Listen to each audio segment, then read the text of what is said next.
नमस्कार। मैं Chandan Singh CS technical पे एक बार फिर से आप सभी पेरेंट्स का बेहद स्वागत करता हूँ। फाइनली केंद्रीय विद्यालय स्कूल में क्लास 1 में एडमिशन के लिए ऑनलाइन रजिस्ट्रेशन का कंप्लीट वीडियो 2025 का रेडी है।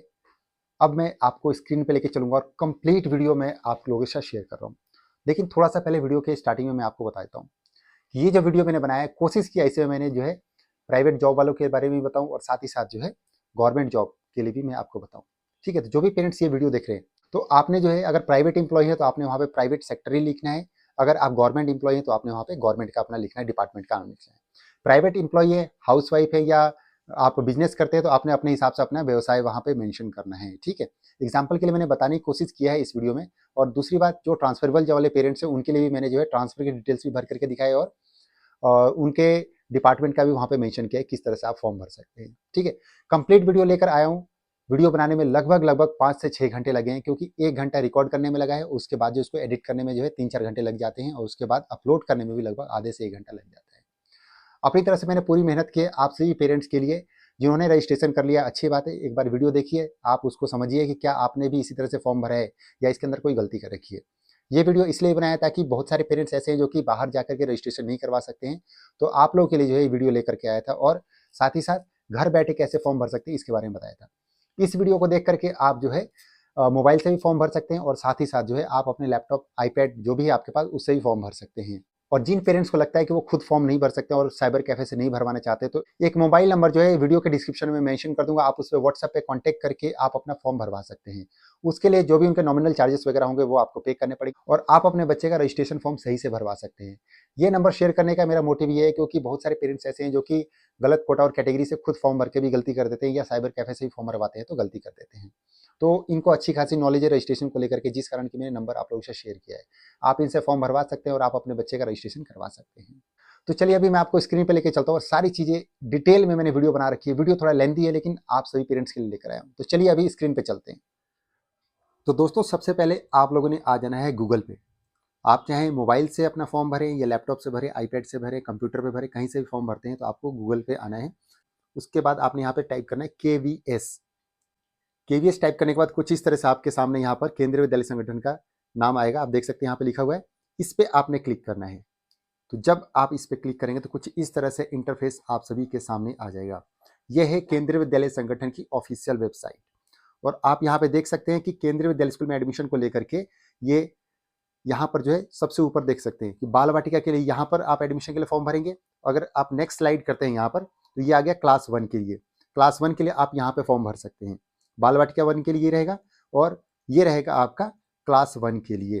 तो फिलहाल मैं अभी क्लास 1 का फॉर्म भर के दिखाऊंगा, उसके बाद जो है बाल वाटिका के लिए अलग से एक वीडियो बना दूंगा। क्लास 1 में एडमिशन के लिए फॉर्म भरने के लिए आपको यहाँ पे लिखा हुआ है पंजीकरण के लिए क्लिक करें, क्लिक हियर टू रजिस्टर। तो आपने इसके ऊपर क्लिक करना है। सिंपल से वेबसाइट पे आने का तरीका है, और भी बहुत सारे तरीके हैं जो कि मैंने वीडियो में बता रखे हैं, लेकिन ये एक सबसे आसान तरीका है क्लास 1 में फॉर्म भरने के लिए। इस पर आपने क्लिक कर देना है। तो कुछ इस तरह से पॉपअप आएगा, इस पर आपने ओके कर देना है।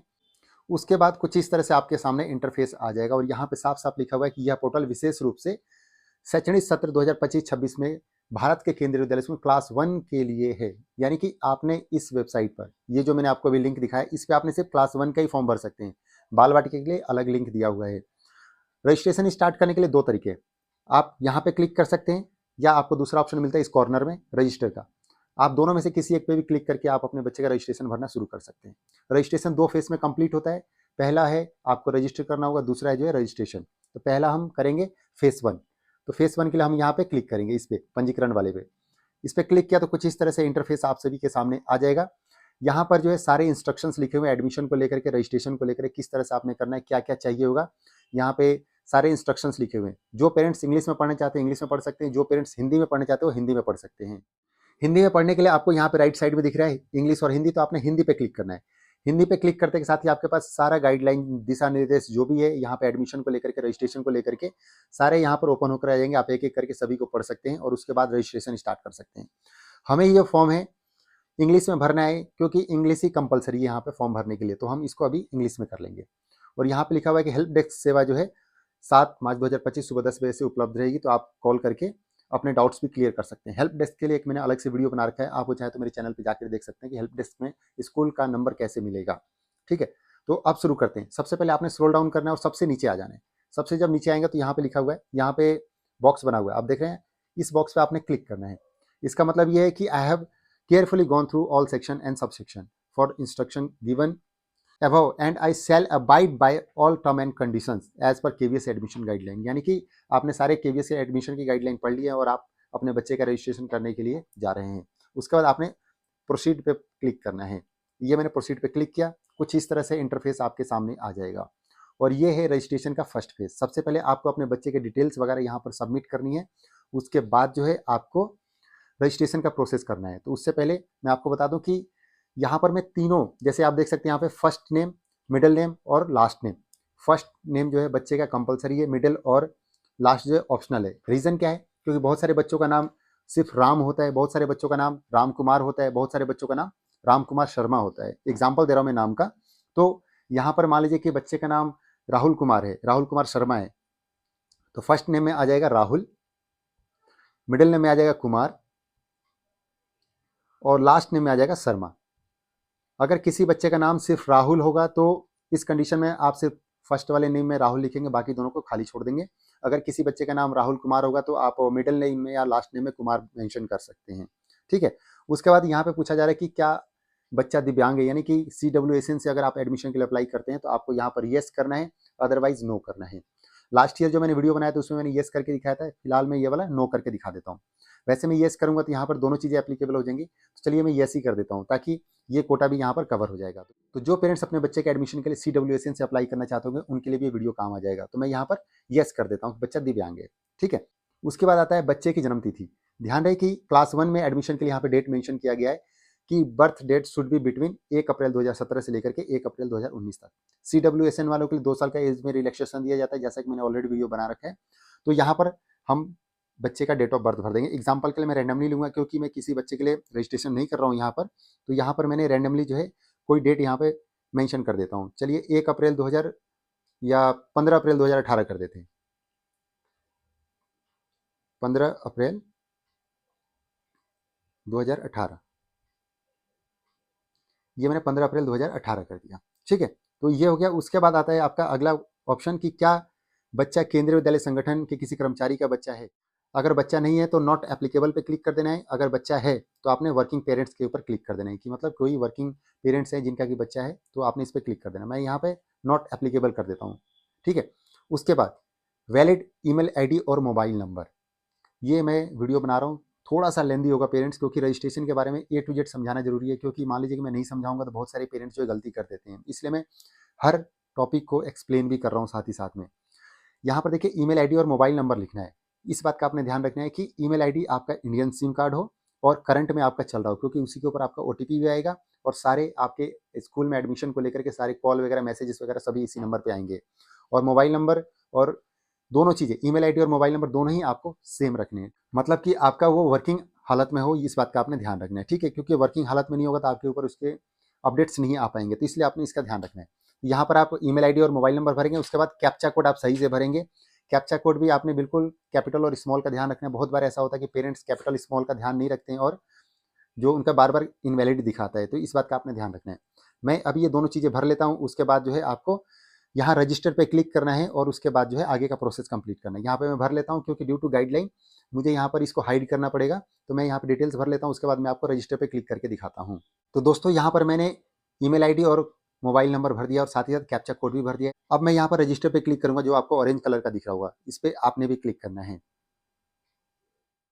तो जब मैंने रजिस्टर पे क्लिक किया तो कुछ इस तरह से पॉपअप खुल के आया या अगला स्लाइड खुल के आया। इसमें OTP के लिए बोला जा रहा है कि आप यहाँ पे OTP भरिए जो आपके रजिस्टर मोबाइल पे गया होगा, जो आपने नंबर मेंशन किया है। ये जो OTP होगा आपको 6 नंबर का आया होगा, तो 6 नंबर का OTP भरना है। उसके बाद आपको यहाँ पर कैप्चा कोड भरना है। अगेन आपने स्मॉल और कैपिटल लेटर का ध्यान रखना है, क्योंकि अगर आप ये गलत भरते हैं तो बार बार आपको इनवैलिड दिखाएगा, इस बात का आपने ध्यान रखना है। अगर किसी को OTP प्राप्त ना हुआ हो तो आपने यहाँ पर क्लिक करना है रिसेंट पे। जैसा कि यहाँ पे टाइम चल रहा है, 10 सेकंड जैसे ही कम हो जाएंगे, मतलब 10 सेकंड होते के साथ ही यहाँ पे रिसेंट का ऑप्शन दोबारा से आ जाएगा और आप उस पर रिसेंट का ऑप्शन पे क्लिक करके दोबारा से OTP के लिए आवेदन कर सकते हैं।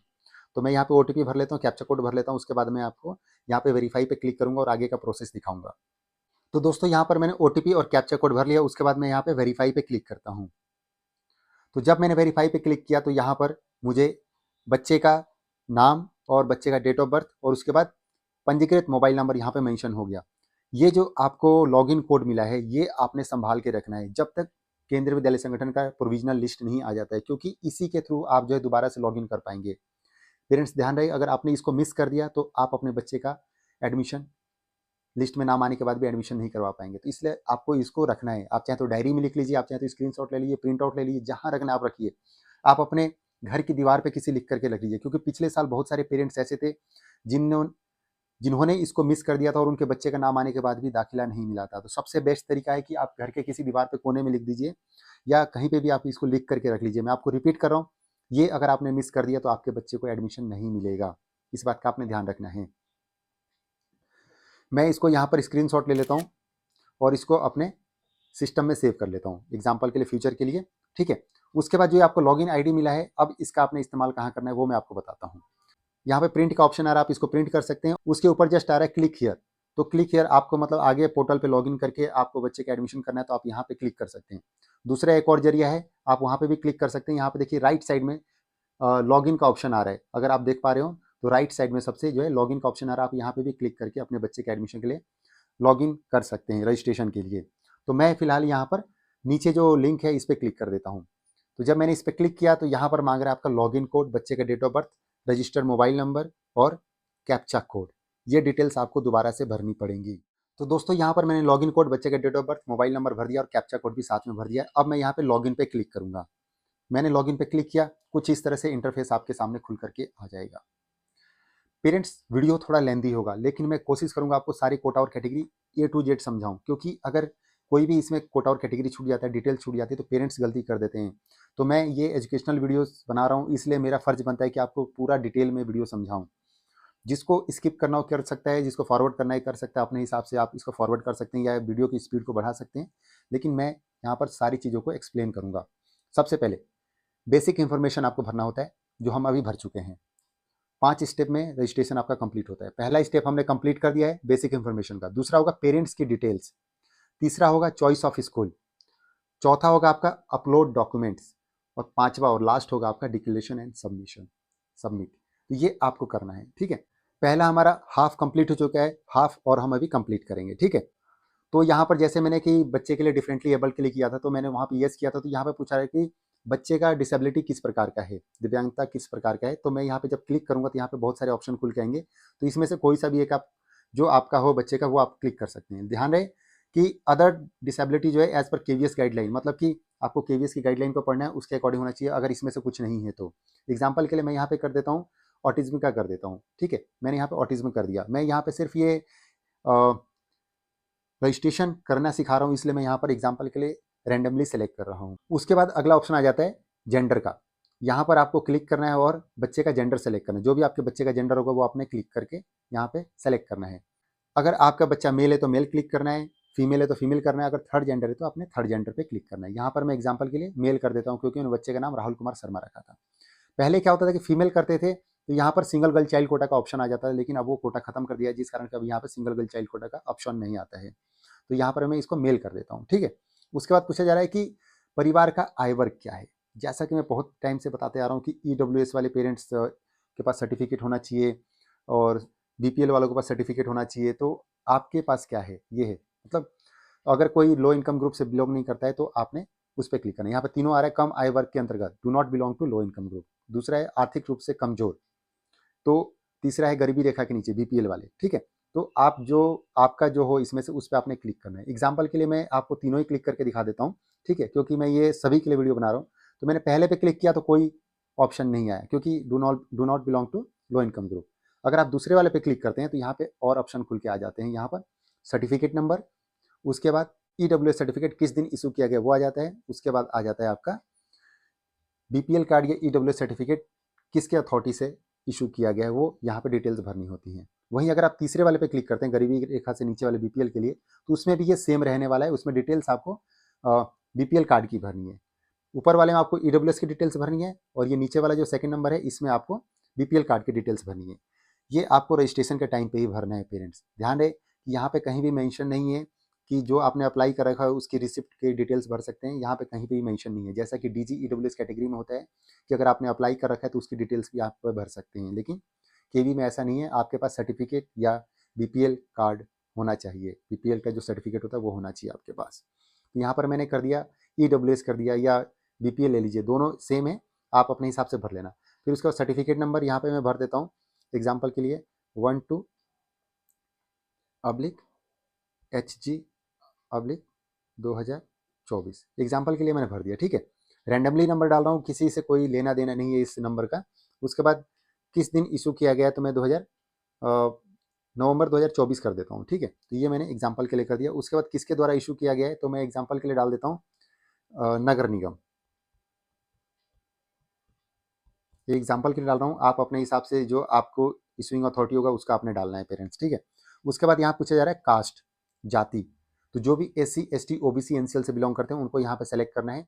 अगर आप जनरल कास्ट से बिलोंग करते हैं तो जनरल करना है, क्रीमी लेयर से बिलोंग करते हैं तो क्रीमी लेयर करना है, ठीक है। तीनों चारों ऑप्शन यहाँ पे आ रहे हैं, तो आपने अपने हिसाब से बच्चे का सेलेक्ट कर लेना है कास्ट। जो आपके बच्चे का कास्ट सर्टिफिकेट बना होगा तो उसमें लिखा होगा कि आप क्रीमी लेयर से बिलोंग करते हैं, नॉन क्रीमी लेयर से बिलोंग करते हैं, SC से, ST से, OBC से।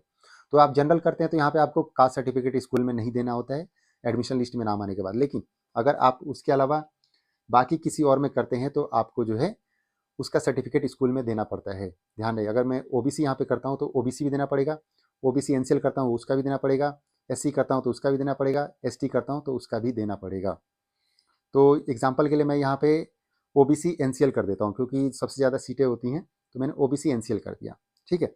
उसके बाद आता है पेरेंट्स। एक और बात जो मैं आपको स्टार्टिंग में बताना भूल गया था, ये जो आपको सबके साथ स्टार मार्क दिख रहा होगा, ये रेड कलर का दिख रहा है, जैसे यहाँ पे है स्टार मार्क, ये आप देख सकते हैं, इधर भी ये स्टार मार्क है। तो स्टार मार्क वाली जितनी भी चीज़ें हैं ना वो कंपलसरी है, वो आपको भरना ही है। अगर आप उसको नहीं भरते हैं तो आपका रजिस्ट्रेशन का प्रोसेस आगे नहीं बढ़ेगा।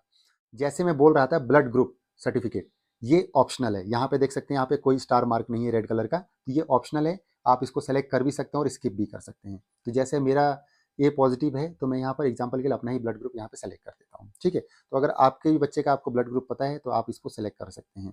कई स्कूलों के द्वारा मांगा जाता है, कई स्कूलों के द्वारा नहीं मांगा जाता है, इसलिए मैंने उसको ऑप्शनल बोला है। ये सारी चीज़ें करने के बाद पेरेंट्स आपको नेक्स्ट पे क्लिक नहीं करना है। उससे पहले एक बहुत ही महत्वपूर्ण चीज़ है, वो आपको करना जरूरी है, क्योंकि वो नहीं करते हैं तो आपके फॉर्म में जो है प्रॉब्लम आए। तो इसलिए आपने जो है सबसे ऊपर आप देख सकते हैं राइट साइड में सेव एप्लीकेशन, यानी कि अभी तक जितना भी आपने डिटेल्स भरा है इन सबको सेव करना है, ठीक है। तो सेव करने के लिए आपको कुछ नहीं करना है, इस पर आपने क्लिक करना है। क्लिक करेंगे तो एक पॉपअप आपके सामने खुलकर आएगा और इस पर लिखा हुआ है कि your application data has been saved successfully, ठीक है। तो आपने इसको ओके कर देना है। जब आप इसको सेव कर देंगे उसके बाद आपको अगले पेज पे जाने के लिए, यानी कि आपने फेस 1 कर दिया, ये बेसिक इन्फॉर्मेशन आपकी टोटल अभी कंप्लीट हो गई बच्चे के लिए। अब सेकंड डिटेल आएगा पेरेंट्स की डिटेल्स, तो उस पर जाने के लिए आपको यहाँ पर नेक्स्ट पे क्लिक करना है। ये जो नेक्स्ट दिख रहा है आपको, इस पर आपने क्लिक करना है। नेक्स्ट पे क्लिक करते के साथ ही यहाँ पर मदर और फादर की डिटेल्स भरने का ऑप्शन आ गया। तो अब हम यहाँ पर भरेंगे पेरेंट्स की डिटेल्स, ठीक है। आपको ध्यान देने वाली बात यह है कि एक तरफ बच्चे के मदर के डिटेल्स भरने का ऑप्शन आता है इफ़ एप्लीकेबल, अगर बच्चे की मदर है तो।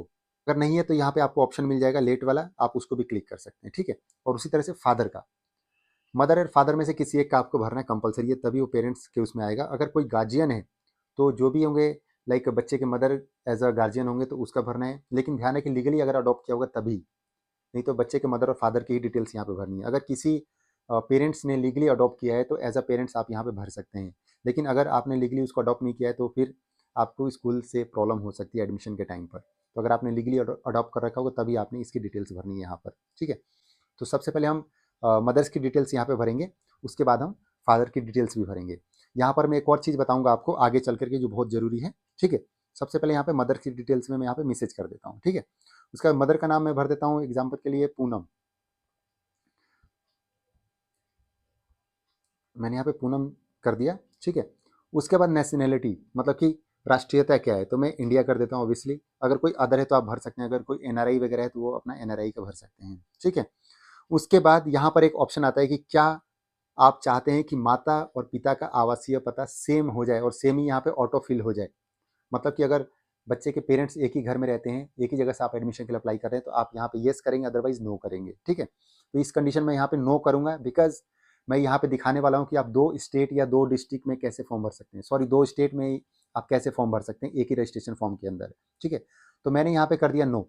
नो करने का मतलब ये हो कि फादर के जो एड्रेस वगैरह है वो मैं किसी अदर स्टेट का भरने वाला हूँ, और अदर स्टेट में भी बच्चे के एडमिशन के लिए अप्लाई करने वाला हूँ एक ही रजिस्ट्रेशन फॉर्म में। तो यहाँ पर मैंने कंट्री सेलेक्ट किया, इंडिया आ गया।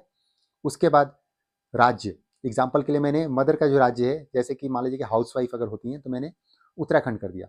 उसके बाद शहर पूछा जाता है तो शहर के लिए मैंने रुड़की कर दिया।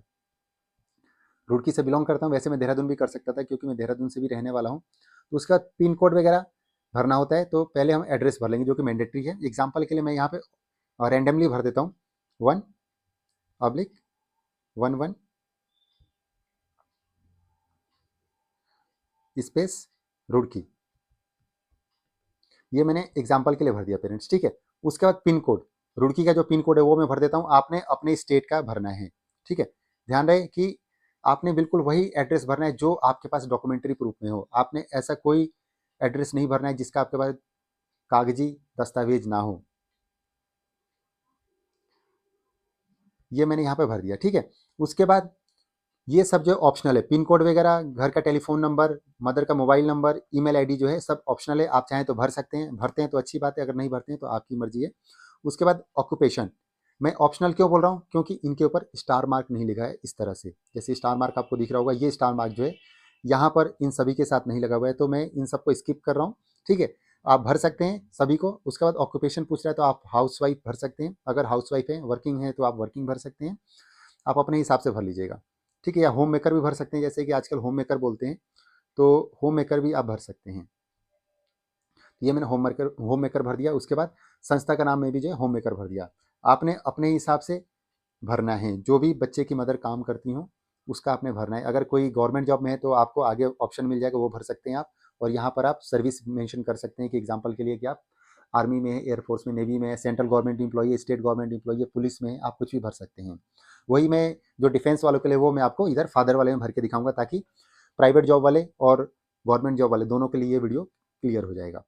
तो यहाँ पर ये मैंने मदर की डिटेल्स भर दिया। अब मैं फादर की डिटेल्स भरूंगा और आपको एक एक चीज़ समझाऊंगा कि अदर स्टेट में अगर आप एडमिशन के लिए अप्लाई करते हैं तो कैसे होगा, ठीक है। तो फादर की डिटेल्स भरने से पहले आपको सबसे पहले यहाँ पर सेव एप्लीकेशन पे क्लिक करना और सेव कर लेना है डेटा अभी तक का, ताकि जो मदर की आपने डिटेल्स भरी है वो आपकी इस पोर्टल पर सेव हो जाए। तो मैंने यहाँ पे इस पर क्लिक किया तो कुछ इस तरह से यहाँ पर ऑप्शन आ रहा है कि आपका डेटा सक्सेसफुली सेव हो गया है, ठीक है।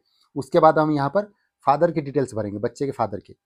तो ध्यान रहे कि मैंने जैसा बताया था कि बच्चे के अगर फादर हैं तो आपने येस करना है, अदरवाइज यहाँ पे एक लेट का भी ऑप्शन आ रहा है, वो भी आप कर सकते हैं, ठीक है। यहाँ पर मैंने येस कर दिया, मतलब मिस्टर कर दिया। उसके बाद फादर का नाम लिख देते हैं, एग्जाम्पल के लिए मैं कर देता हूँ बबलू, यहाँ पर मैंने बबलू लिख दिया, ठीक है। तो ये बबलू कर दिया। उसके बाद उनकी राष्ट्रीयता क्या है वो मैं यहाँ पे क्लिक करूँगा और भर दूंगा, ठीक है। उसके बाद यहाँ पे दोबारा से ऑप्शन पूछा है कि क्या आप चाहते हैं कि पिता का आवासीय पता मदर का जो आवासीय पता है दोनों का सेम हो जाए, तो आपने यहाँ पे छोड़ देना है, क्योंकि एक में आपने येस नो कर दिया है तो आप इसको छोड़ सकते हैं, स्किप है, क्योंकि ऑप्शनल है, यहाँ पे कोई स्टार मार्क नहीं लगा है, तो आप इसको स्किप कर सकते हैं। उसके बाद देश कौन सा है, तो यहाँ पर आपने इसको इंडिया कर देना है, ठीक है। उसके बाद राज्य पूछा जा रहा है, तो ऑलरेडी जैसे मैंने बताया था कि एक मैं उत्तराखंड की स्कूल में अप्लाई कर रहा हूँ, दूसरा जो है दिल्ली के स्कूल में एडमिशन के लिए अप्लाई करूंगा। इससे क्लियर हो जाएगा कि आप दो अलग अलग स्टेट के भी एक ही रजिस्ट्रेशन फॉर्म में भर सकते हैं। यहाँ पर मैंने एग्जाम्पल के लिए दिल्ली भर दिया, ठीक है। सिटी का नाम मैंने भर दिया, एग्जाम्पल के लिए लक्ष्मी नगर भर दिया मैंने, ठीक है। ये लक्ष्मी नगर कर दिया मैंने। उसके बाद एड्रेस मांगा जा रहा है तो रैंडमली मैं यहाँ पे भी भर देता हूँ 2/34 बिहार, ये मैंने कर दिया, ठीक है। उसके बाद पिन कोड वगैरह मांगा जा रहा है, आप इसमें भर सकते हैं और आप इसको स्किप भी कर सकते हैं, लेकिन पिन कोड वगैरह भर देंगे तो एग्जैक्ट आपकी जो एड्रेस प्रूफ है वो आपका बिल्कुल सही हो जाता है। तो एग्जाम्पल के लिए आप भर सकते हैं, मैं यहाँ पे इसको स्किप कर रहा हूँ क्योंकि अभी फिलहाल मुझे याद नहीं है। तो आप अपने हिसाब से पिन कोड वगैरह, फादर की डिटेल्स वगैरह आप यहाँ पे सब भर लेना, ठीक है पेरेंट्स।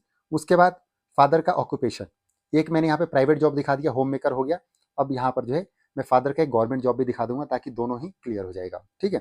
यहाँ पर एग्जाम्पल के लिए फादर का मैं दिखा देता हूँ, लाइक आर्मी में है तो मैं यहाँ पे लिख देता हूँ इंडियन आर्मी, ठीक है। अगर कोई बैंक में है तो यहाँ पर बैंक लिख सकते हैं, अगर कोई रेलवे में है तो रेलवे लिख सकते हैं, सीएपीएफ में है तो सीएपीएफ लिख देंगे, एनडीआरएफ में है तो उसमें लिख देंगे, सेंट्रल गवर्नमेंट एम्प्लॉई है तो आप वो लिख देंगे, ठीक है।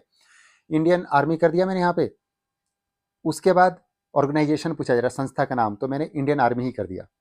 इस कंडीशन में आप जो है अगर कोई सेंट्रल गवर्नमेंट एम्प्लॉई है तो आप सेंट्रल गवर्नमेंट एम्प्लॉई भी लिख सकते हैं, जैसे डिफेंस के होते हैं बहुत सारे, तो आप वो लिख सकते हैं। तो ये मैंने यहाँ पे डिटेल्स भर दिए। उसके बाद आपको यहाँ पे ऑप्शन मिलता है सेव करने का, दोबारा से आपने ये डेटा यहाँ तक का आपने सब सेव करना है। ये मैंने इस पर क्लिक किया तो कुछ इस तरह से पॉपअप आया और यहाँ पे बोल रहे हैं कि आपका यहाँ तक का डेटा सेव हो गया, ठीक है। पेरेंट्स वीडियो को थोड़ा एक्सप्लेन करके बना रहा हूँ ताकि सभी पेरेंट्स के लिए वीडियो है, तो उन सबको जो है आसानी से समझ में आ जाए कि रजिस्ट्रेशन किस तरह से करना है। वीडियो मान के चलिए कि आप मोर देन 30 मिनट्स का होने वाला है और ये वीडियो टोटली आप सभी पेरेंट्स के लिए मैं बना रहा हूँ। यहाँ पर ये करने के बाद आपको नेक्स्ट पे जाना है दोबारा से। नेक्स्ट पे जाने के बाद अगला ऑप्शन दिखाता हूँ। यहाँ पे आ जाता है जो मेन है स्कूल सेलेक्ट करने का ऑप्शन। एक रजिस्ट्रेशन में आपको 3 विद्यालय सेलेक्ट करने का ऑप्शन मिलता है, सेकंड विद्यालय और थर्ड विद्यालय। पहले आप फर्स्ट विद्यालय सेलेक्ट करेंगे, उसके बाद आपको सेकंड का ऑप्शन आएगा, फिर थर्ड का आएगा, फिर फोर्थ का आएगा। ठीक है, तो पहले मैं स्टेट सेलेक्ट कर लेता हूँ क्योंकि मेरे को 2 स्टेट में एडमिशन के लिए अप्लाई करना है। तो यहाँ पर मैंने पहले उत्तराखंड कर दिया, जैसा कि मैं उत्तराखंड कर रहा था। उसके बाद मैं रुड़की का रहने वाला हूँ, तो यहाँ पर मैंने केंद्रीय विद्यालय रुड़की सेलेक्ट कर लिया। आप अपने हिसाब से स्कूल सेलेक्ट करेंगे पेरेंट्स। पहले बता रहा हूँ ये सिर्फ एक एजुकेशनल वीडियो है, इंफॉर्मेशन के लिए है, तो मैंने यहाँ पर एक क्लिक कर दिया। तो एग्जाम्पल के लिए मैंने कर दिया। तो उसके बाद जो मेन आता है जो आपको पता होना चाहिए, क्योंकि ये गलती अधिकतर पेरेंट्स करते हैं और उनके बच्चे के एडमिशन लिस्ट में नाम आने के बाद भी एडमिशन नहीं हो पाता है। ठीक है, तो यहाँ तक जब आप भर देते हैं तो आपको स्कूल का आ जाता है कि कौन सी श्रेणी का है, यानी कौन से सेक्टर का है, डिफेंस का है। यहाँ पे उसकी एजेंसी आ जाती है, देख सकते हैं आर्मी इसको ऑपरेट करती है। उनका जो डायरेक्टर होते हैं, जनरल अपना चेयरमैन होते हैं, वो आर्मी के जो वहाँ के सीनियर है वो रहते हैं। उसके बाद कौन से रीजन में आता है वो भी यहाँ पे लिखा हुआ है, देहरादून। उसके अलावा लोकेशन अर्बन एरिया में है, मतलब कि शहरी क्षेत्र में आता है। ठीक है, तो दोस्तों यहाँ पर इतनी डिटेल्स भरने के बाद आपको जो अगला जो बहुत महत्वपूर्ण है वो है निवास से विद्यालय की दूरी किलोमीटर में। ये अधिकतर पेरेंट्स गलती करते हैं, आपने ये गलती नहीं करनी है। आपने गूगल मैप पे नाप लेना है स्कूल से घर तक की दूरी को कितना है, तभी आपने उसकी डिटेल्स भरनी है। लेस देन 5 किलोमीटर है तो आपने भरना है, अदरवाइज नहीं भरना है। ऐसा नहीं कि आप पार्टी कोटे में एलिजिबल होने के लिए आप लेस देन 5 किलोमीटर कर दें और बाद में आपके बच्चे को एडमिशन ही ना मिले। अगर है तो आपने क्लिक करना है, अदरवाइज नहीं करना है। अगर आप लेस देन 5 किलोमीटर करते हैं तो आप जो है केवीएस के प्रवेश दिशा निर्देशों के अनुसार जो है आप आरटी कोटे के लिए एलिजिबल हो जाएंगे। बिकॉज मैंने ओबीसी एनसीएल सेलेक्ट किया था।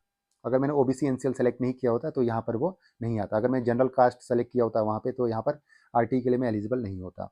वहीं पर अगर मैं मोर देन 5 किलोमीटर कर देता हूँ इसको, अगर मान लीजिए मैंने ये कर दिया, तो देख सकते हैं यहाँ पे लिखा हुआ है कि आप आरटी के तहत प्रवेश के लिए पात्र नहीं हैं, you are not eligible for RT in a school. ठीक है, तो यहाँ पर क्लियर हो गया। तो मैं यहाँ पर लेस देन 5 किलोमीटर कर देता हूँ क्योंकि बहुत सारे पेरेंट्स का घर जो है लेस देन 5 किलोमीटर में रहता है। जिनका है वही करें, अदरवाइज स्किप कर दें। पेरेंट्स ध्यान रहे कि स्किप कर दें। गलती करते हैं तो आपको बाद में इसके लिए प्रॉब्लम होगा जब एडमिशन लिस्ट में नाम आ जाएगा। उसके बाद एक अगला है, क्या आपको सेवा प्राथमिकता श्रेणी भरने में मदद चाहिए। मतलब कि आपको अगर नहीं पता है कि आप कौन सी कैटेगरी में आते हैं, लेकिन बहुत सारे डिपार्टमेंट्स ऐसे होते हैं, तो आप जो है येस करेंगे। येस करेंगे यहाँ पर तो आपको जो है आपका एम्प्लॉयमेंट चुनने का ऑप्शन मिल जाएगा। आप क्या काम करते हैं, आप एयर इंडिया में हैं, डिफेंस में हैं, कि आप नगर निगम में हैं, प्राइवेट जॉब करते हैं। आप ये सारी चीज़ें आ जाएंगी तो आप अपने हिसाब से इसको सेलेक्ट कर सकते हैं। एग्जाम्पल के लिए मैं यहाँ पर प्राइवेट जॉब कर देता हूँ। ठीक है, क्योंकि मदर हाउसवाइफ है तो मैंने प्राइवेट जॉब कर दिया। यहाँ पर ऑप्शन आएगा तो आपने इस पर कर देना है। ठीक है, करते के साथ यहाँ पे आपको ऑटो आपका कैटेगरी आ गया, क्योंकि मैंने प्राइवेट जॉब किया था तो प्राइवेट जॉब वाले कैटेगरी 5 में आते हैं। यहाँ पर आपका ऑटो आ गया कि चिल्ड्रन बिलोंग फॉर कैटेगरी 5 से। ठीक है, तो यहाँ पर इस तरह से आपका आ जाएगा। उसके बाद यहाँ पर ये है कि आप किससे आते हैं, तो जाहिर सी बात है नॉट एप्लीकेबल हो जाएगी, क्योंकि प्राइवेट जॉब है तो मदर फादर का कोई सीन बनता नहीं है इसमें। तो ये हो गया इस तरह से। ठीक है, अब बात आती है सेकंड विद्यालय सेलेक्ट करने की। तो मैंने यहाँ पर किया सेकंड विद्यालय। सेकंड विद्यालय में भी मैं रुड़की का ही दूसरा स्कूल ले लेता हूँ। एग्जाम्पल के लिए मैंने ये कर दिया, और उत्तराखंड का ही सेकंड स्कूल ले लेता हूँ। तीसरे स्कूल में आपको दिखाऊंगा दिल्ली का स्कूल कैसे सेलेक्ट करना है। ये मैंने इस पर क्लिक किया और उसके बाद केवी रुड़की नंबर 2 कर दिया मैंने यहाँ पर। सेम एज इट इज़ यहाँ पे पूछ रहा है तो मैंने लेस देन 5 किलोमीटर कर दिया। उसके बाद यहाँ पर पूछ रहा है कि क्या आपको प्राथमिकता श्रेणी में भरने में मदद चाहिए, तो आप हाँ कर सकते हैं, अदरवाइज ना। मुझे पता है कि अभी नो कर दूंगा और फिर मैं अपना सेवा श्रेणी जो अपने आप सेलेक्ट कर सकता हूँ, क्योंकि कैटेगरी 5 है, क्योंकि प्राइवेट जॉब है तो जाहिर सी बातें हो गया। उसके बाद ये नॉट एप्लीकेबल हो गया। उसके बाद आता है तीसरा स्कूल। तीसरा स्कूल आप देख सकते हैं यहाँ पे आ रही है, इस पर आपने क्लिक करना है। अब मैं यहाँ पर एक अदर स्टेट का स्कूल सेलेक्ट करूँगा, क्योंकि मुझे जो है एक ही रजिस्ट्रेशन में 2 अलग अलग स्टेट के फॉर्म भरने हैं। तो इस पर मैंने क्लिक किया। क्लिक करने के बाद मैंने दिल्ली डाल दिया। दिल्ली के बाद उसके बाद यहाँ पे पूछ रहा है कि स्कूल सेलेक्ट करें, कौन सा स्कूल है। तो यहाँ पे बहुत सारे केंद्रीय विद्यालय स्कूल हैं। आप देख सकते हैं दिल्ली में इतने सारे केंद्रीय विद्यालय स्कूल हैं। एक तरह से केंद्रीय विद्यालय स्कूल का हब है अपना दिल्ली। तो एग्जाम्पल के लिए मैं यहाँ पर रैंडमली कोई एक स्कूल सेलेक्ट करूँगा। मुझे अभी एग्जैक्टली नहीं पता है कि लक्ष्मी नगर के आसपास का कौन सा है, तो मैंने यहाँ पे केवी नरेला कर दिया। ठीक है, नरेला करने के बाद यहाँ पर पूछ रहा है कि आपका घर से स्कूल तक का दूरी कितनी है। तो सेम एज इट इज़ मैं यहाँ पे भी 5 लेस देन 5 किलोमीटर कर देता हूँ। तो यहाँ पे आपको क्लियर हो गया। उसके बाद सेम आपको यहाँ पूछ रहा है कि आपको कैटेगरी चुनने में मदद चाहिए। अगर आप हाँ करते हैं तो फिर आपको जो है वहाँ पर ऑप्शन आ जाएगा। तो मैं यहाँ फादर वाले से भर रहा हूँ और फादर का इंडियन आर्मी दिखाया था, तो मैंने येस किया। येस करने के बाद आपको यहाँ पे एम्प्लॉय चूज़ करने का ऑप्शन आ रहा है, सेलेक्ट करने का। तो यहाँ पे कहीं इंडियन आर्मी लिखा होगा तो मैं उसको सेलेक्ट करूँगा। तो देखता हूँ मैं इंडियन आर्मी कहाँ पे लिखा आ रहा है। आपने भी इस तरह से अपना डिपार्टमेंट सेलेक्ट करना है। दिल्ली में इतने सारे डिपार्टमेंट इसलिए दिखा रहा है क्योंकि दिल्ली में बहुत सारे वो हैं, मतलब डिपार्टमेंट्स है जो कि वहाँ पे वर्क करते हैं, इसलिए। यहाँ पे देखिए इंडियन आर्मी आ गया, मैंने इंडियन आर्मी सेलेक्ट कर लिया। उसके बाद सर्विंग कर दिया यहाँ पर। उसके बाद देखिए ऑटोमेटिक यहाँ पर कैटेगरी 1 आ गया उनके डिपार्टमेंट के हिसाब से। यहाँ पर जो है फादर हैं तो मैंने फादर कर दिया। उसके बाद जो बहुत महत्वपूर्ण हो जाता है, नंबर ऑफ ट्रांसफ़र डिटेल्स भरने का। तो आप देख सकते हैं यहाँ पर पिछले 7 साल में अगर आपके स्थानांतरण हुए हैं तो आपको इसकी डिटेल्स भरनी है। ये सिर्फ गवर्नमेंट जॉब वालों के लिए, तो मैं इसको भी भर के एक दिखा दूंगा, क्योंकि बहुत सारे पेरेंट्स ऐसे होंगे जो कि नंबर ऑफ ट्रांसफ़र की डिटेल्स भरेंगे। किसी के 2, 3, 4, 5 ट्रांसफ़र होंगे, किसी के 1 भी होंगे, तो वो सब भरना है आपको। तो ट्रांसफ़र की डिटेल्स भरने के लिए आपको यहाँ पर येस पे क्लिक करना है। अगर आपके ट्रांसफर्स नहीं हुए तो आप नो पे क्लिक करेंगे, अगर हो रखे हैं तो आपको येस पे क्लिक करना है। येस पे क्लिक करते के साथ ही आपको कुछ इस तरह से ऑप्शन यहाँ पर सामने आ जाएगा। यहाँ पर सबसे बड़ी बात मैं आपको बता दूँ, ट्रांसफ़र के लिए कुछ क्राइटेरियाज है जो कि आपको फुलफिल करने पड़ेंगे, तभी वो आपका ट्रांसफ़र में कंसिडर किया जाएगा। पहला है 20 किलोमीटर, एक ऑफिस से दूसरे ऑफिस का डिस्टेंस जो है कम से कम 20 किलोमीटर होना चाहिए, तभी वो ट्रांसफ़र में कंसिडर किया जाएगा।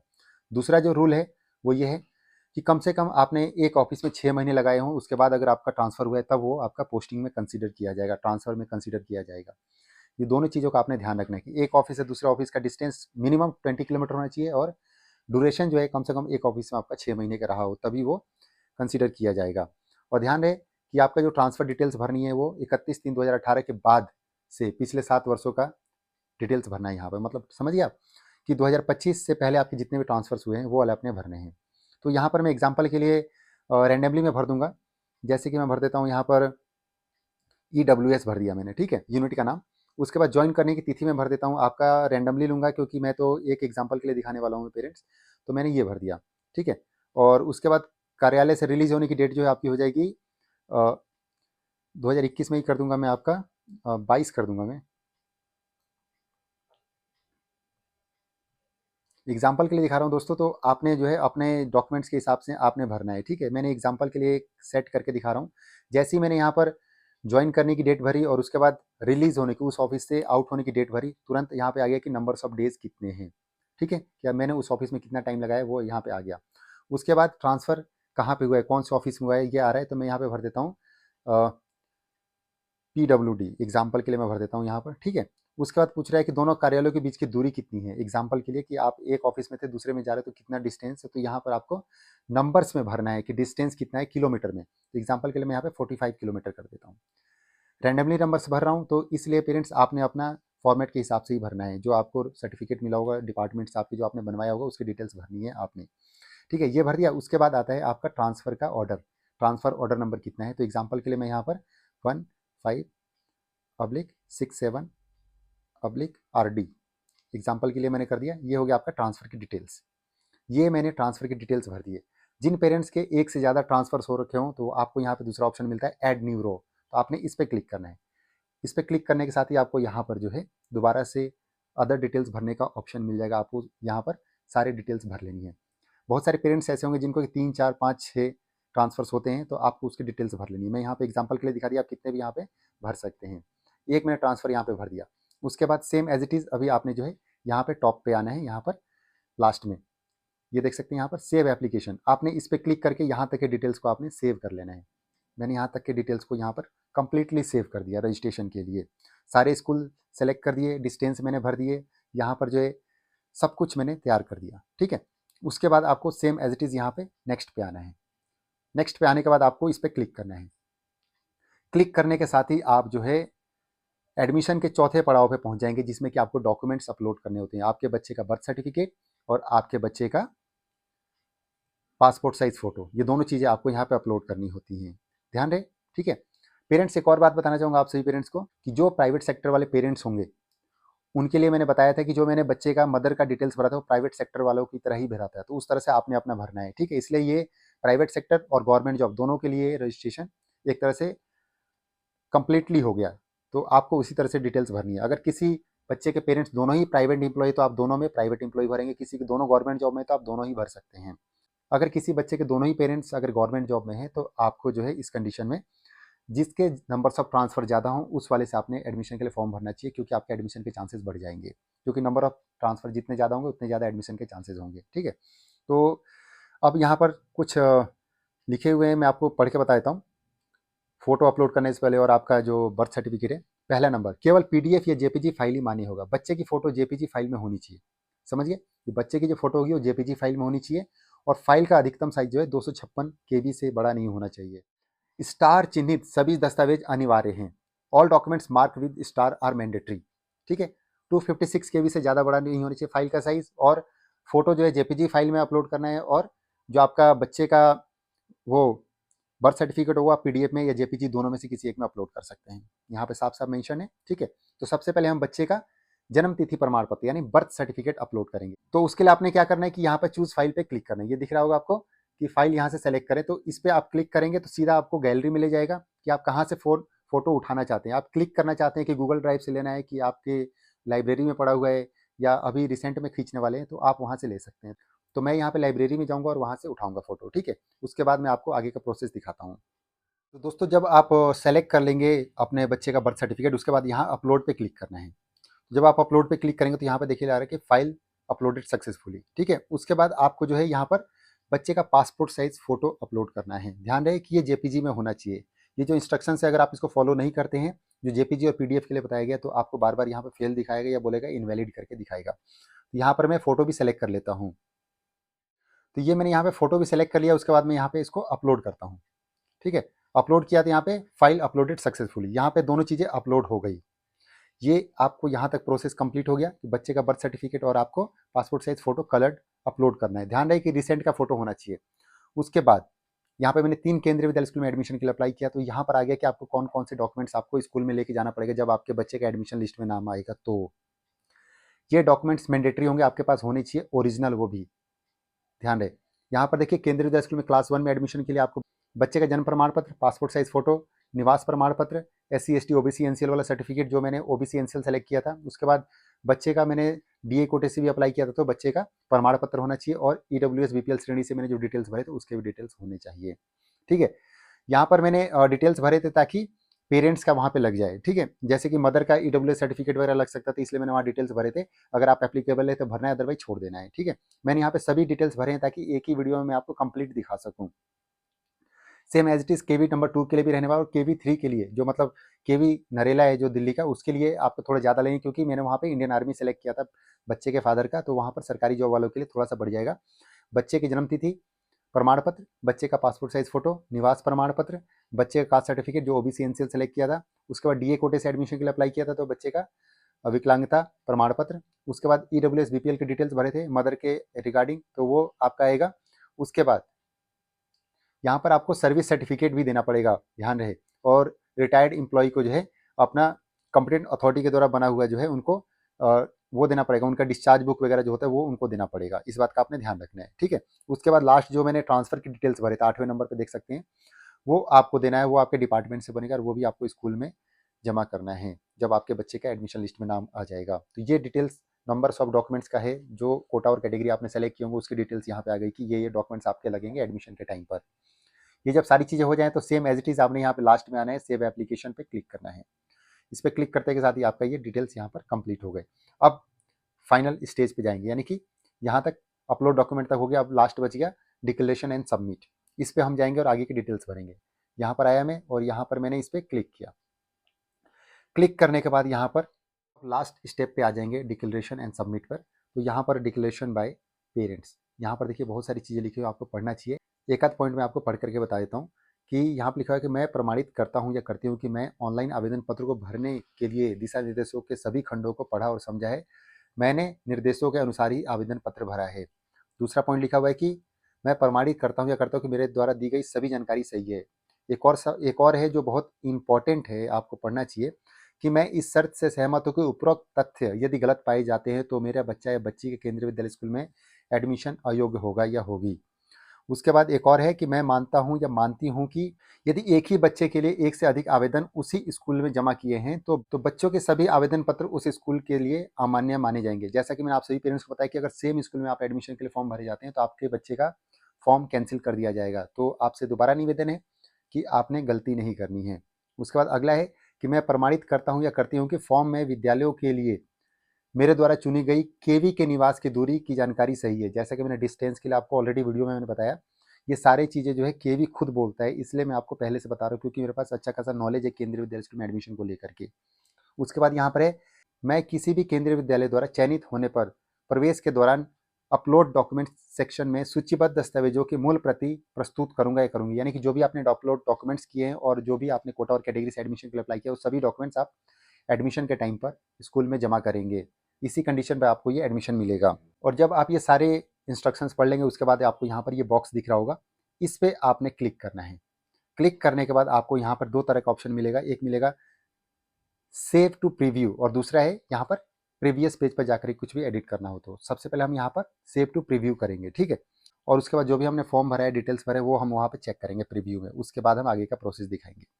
तो मैं यहाँ पर सेव टू प्रीव्यू पे क्लिक करता हूँ। यहाँ पे मैंने क्लिक किया तो बोला कि your application data has been saved, ठीक है। ये अभी तक आपका सारा डाटा सेव हो गया। अब आपके सामने जैसे ही आप इस वाले पे क्लिक करेंगे प्रीव्यू पर, आपके सामने जितने भी आपने कोटा और कैटेगरी भरे हैं, जितने भी आपने डिटेल्स भरे, उन सब का एक पूरा प्रीव्यू आ जाएगा। उसके बाद सबमिट का ऑप्शन आएगा। तो मैं यहाँ पर प्रीव्यू पे क्लिक करता हूँ। तो मैंने यहाँ पे प्रीव्यू पे क्लिक किया पेरेंट्स, तो यहाँ पर कुछ इस तरह से सारी चीज़ें खुलकर आ गई। जो भी आपने डिटेल्स भरी है, एक एक चीज़ को आपने सही से पढ़ लेना है कि आपने कुछ डिटेल्स गलत तो नहीं भरी है, क्योंकि कुछ भी अगर इसमें गलत पाया जाता है तो आपके बच्चे का दाखिले में बहुत बड़ी प्रॉब्लम हो सकती है। मतलब आपके बच्चे का नाम आने के बाद भी आपको एडमिशन नहीं मिलेगा। तो यहाँ पर मैं कुछ चीज़ों को हाइड कर रहा हूँ क्योंकि मैंने यहाँ पेरेंट्स को बस इन्फॉर्मेशन के लिए वीडियो बनाया था। तो एज़ पर यूट्यूब गाइडलाइन जो भी बोल लीजिए, यहाँ पर मुझे हाइड करने पड़ेंगे काफ़ी चीज़ें। और आप ये सारी चीज़ें पेरेंट्स पढ़ लेना। स्कूल जो आपने भरे हैं वो भी सारे पढ़ लेने हैं कि जिस स्कूल में आपने एडमिशन के लिए अप्लाई किया, डिस्टेंस भरा है, वो सारी चीज़ें सही है कि नहीं है, आपकी कैटेगरी सही है कि नहीं है, जो आपने कैटेगरीज भरी हैं। और उसके बाद जो जो भी चीज़ें हैं, पेरेंट्स के नाम, एड्रेस, बच्चे का date of birth, mobile number, जो भी आपने चीज़ें भरी है वो सारी चीज़ें पढ़ लेनी है। उसके बाद जो ट्रांसफ़र की डिटेल्स अगर आपने भरी है तो वो भी आपने चेक करनी है कि वो सही भरे हैं कि नहीं भरे हैं, डिटेल्स वगैरह सही है कि नहीं है, ठीक है। तो ये चीज़ें पढ़ लेनी। उसके बाद आपको लास्ट में यहाँ पे ओरिजिनल डॉक्यूमेंट और कॉपी के साथ आपको स्कूल में जाना है। जैसा कि मैंने ऑलरेडी पहले बताया था, ये सारे डॉक्यूमेंट्स आपको लेकर के जाना पड़ेगा अगर बच्चे का स्कूल में नाम आ जाता है एडमिशन लिस्ट में। तो उसके बाद जब ये सारी चीज़ें आप पढ़ लेंगे तब उसके बाद जो है आपको लास्ट में जो है वापस एप्लीकेशन पे जाना है। एप्लीकेशन पे आ गए, यहाँ पे आपने कर लिया। उसके बाद लास्ट में आपको आता है सबमिट एप्लीकेशन। ये बहुत महत्वपूर्ण है, आपने इसी पे क्लिक करना है।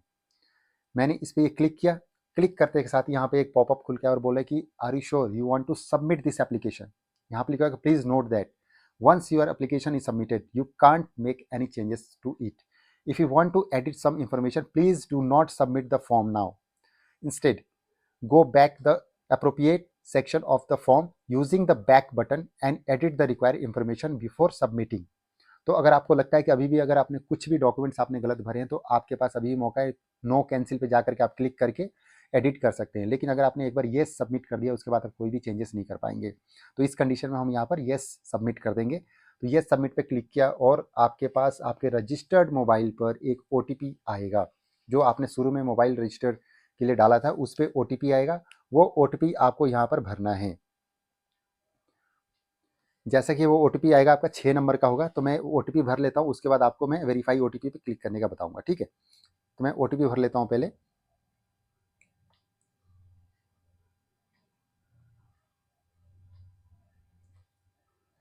तो यहाँ पर मैंने OTP भर दिया। तो पेरेंट्स OTP भरने के बाद अभी आपको वेरीफाई OTP पे यहाँ पर आपने क्लिक करना है, ठीक है। तो मैं इस पर क्लिक करता हूँ और क्लिक करते के साथ ही यहाँ पर आपके सामने आ गया कि आपके बच्चे का रजिस्ट्रेशन फॉर्म भर गया है। योर एप्लीकेशन सबमिटेड सक्सेसफुली, मतलब कि आपके बच्चे का रजिस्ट्रेशन सक्सेसफुली हो गया है। और आपको जो ये रजिस्टर्ड एप्लीकेशन सबमिशन नंबर मिला है ये आपको संभाल के रखना है। दो चीज़ें आपको संभाल के रखनी है, आपके बच्चे का लॉगिन आईडी और ये एप्लीकेशन सबमिशन नंबर, ये दोनों चीज़ें आपको संभाल के रखनी है। अगर आप इसको नहीं रखते तो आपके बच्चे का एडमिशन लिस्ट में नाम आने के बाद भी एडमिशन नहीं होगा। और जो मैंने अभी प्रीव्यू दिखाया था कि आपने जो भी कोटा और कैटेगरी से एडमिशन के लिए अप्लाई किया उसका भी प्रिंट आउट आपने रख लेना है। ध्यान रहे कि दोनों का प्रिंट आउट आपने तब तक रखना है, जुलाई 2025 तक आपके पास ये होना चाहिए। आपके बच्चे का नाम आए या ना आए तब भी आपने इसको रखना है, क्योंकि बहुत बार ऐसा होता है कि अगस्त में भी आ जाता है या जुलाई में भी आ जाता है, अप्रैल में भी आ जाता है, मतलब जून में भी आ जाता है बच्चों का नाम। वेटिंग वाले बच्चों को स्कूल से कॉल करके बुला लिया जाता है, तो आपने जुलाई अगस्त तक इसको रखना है।